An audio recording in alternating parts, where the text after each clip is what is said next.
Let's take a look at the Western Conference standings. How's that team that I said was gonna do good? Oh my, they are out of the play-in. That's tragic. How's the team I said got fleeced in that deal? Okay. Cool. Yeah. I'm not afraid to admit I was wrong, okay? I got way too hyped because it was like 11 p.m. when the trade happened. So leave a like and subscribe. If you couldn't tell, we're gonna talk about the James Harden trade basically. So it's turned out very good for the Sixers, addition by subtraction, basically, and not so great for the Clippers so far. This little 5 game skid they went on, it could come back to bite them because, like, all of these teams are pretty much playoff teams. Well, I don't know. The Rockets are kind of iffy. I don't know. It might be a playing team. But all of these guys, they're playing teams.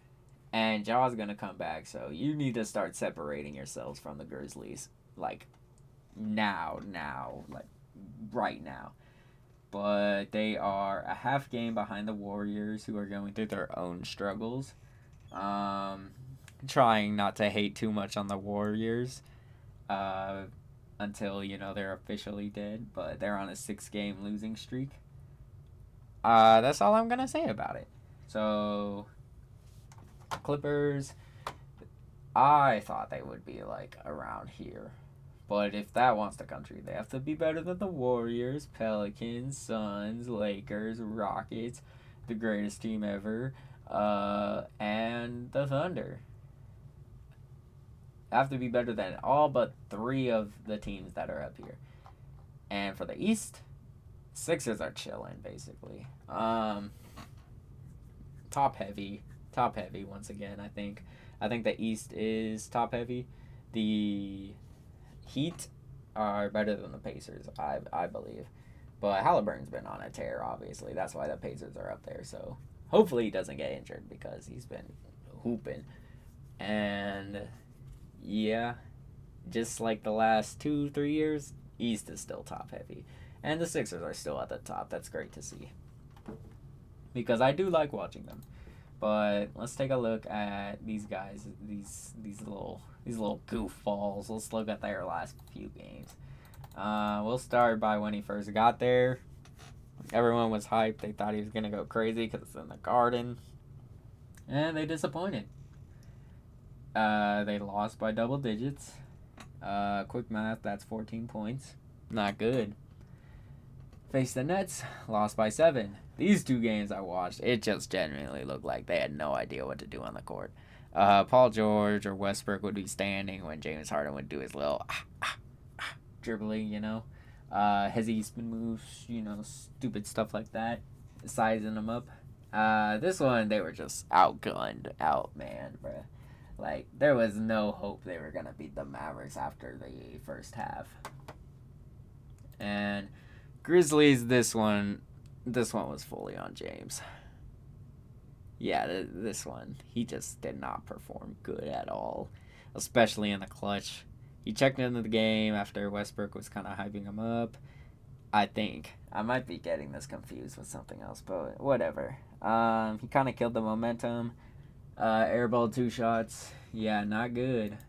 Especially James Harden airballing a corner 3. Not good. And Clippers versus Nuggets.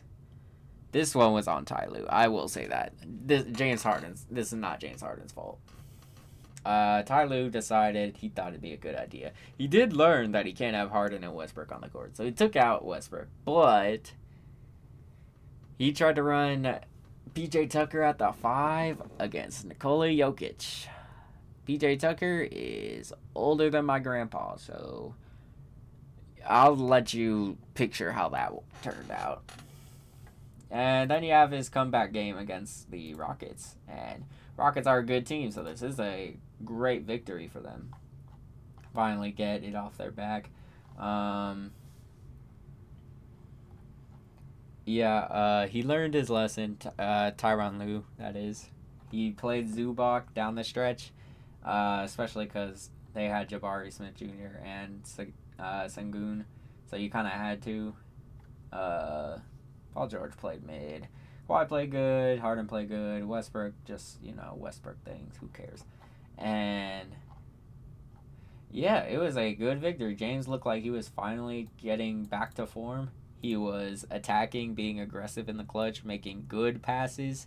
He had a good lob to Zubac, I believe, to cut the lead to like one or either tie the game or something. And then he hit that step back and it was over. So pretty poetic that it came against the Rockets, who, that's who I think of when I think of James Harden. So Clippers need to figure their stuff out like rapidly because you're not gonna have too much room for error. So that's enough about this disaster right now. So let's talk about this good little surprise for me because I kind of underrated them.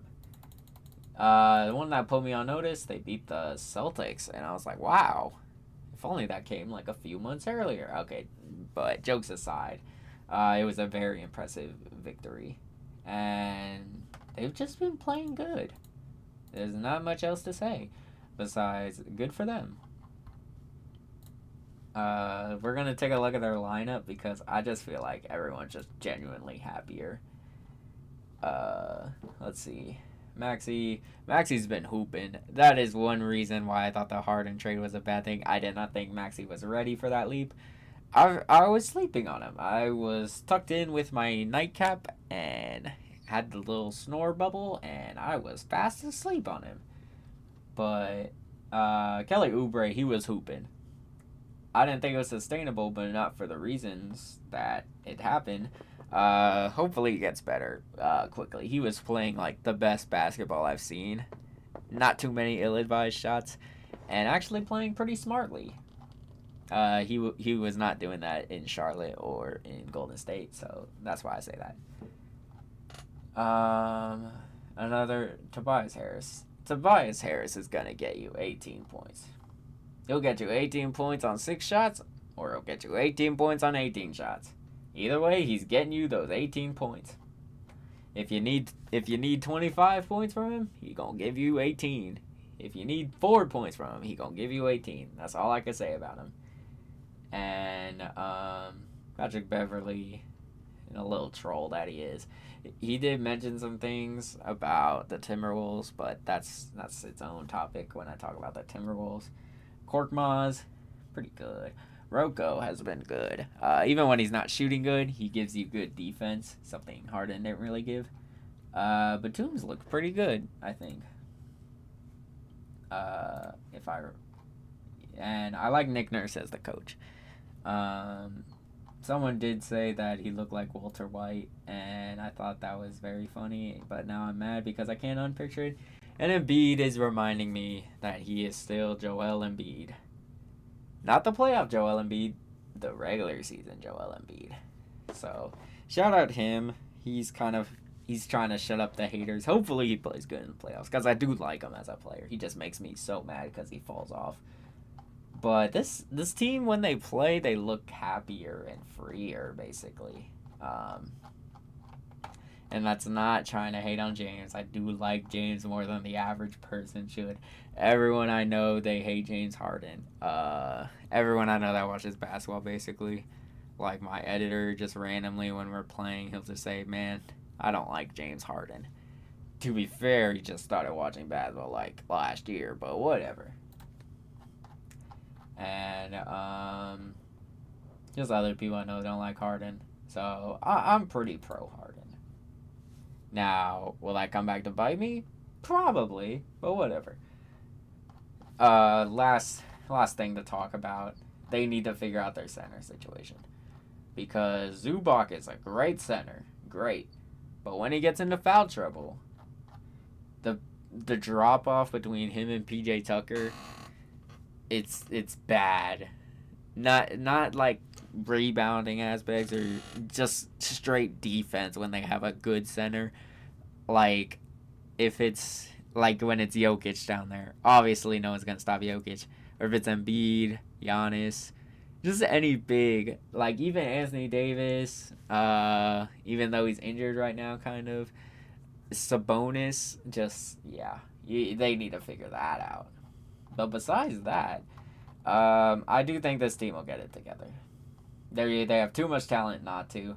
If they do, there's a bigger failure than the 2022 Lakers. So, and yeah, um, that's mostly my thoughts on the trade so far. This is probably the last time I'll talk about it until the end of the year when I see who won, who lost. But right now, it's looking like the Sixers won the trade. So yeah, call me a flip flop, whatever. But yeah, Sixers won this trade right now. So leave a like and subscribe. Let me know your comments, and if you have any thoughts about the Clippers or Sixers, leave a like and comment down below. And comment below if you want me to talk about anything else. I have a few other ideas, but yeah. Thank you for watching.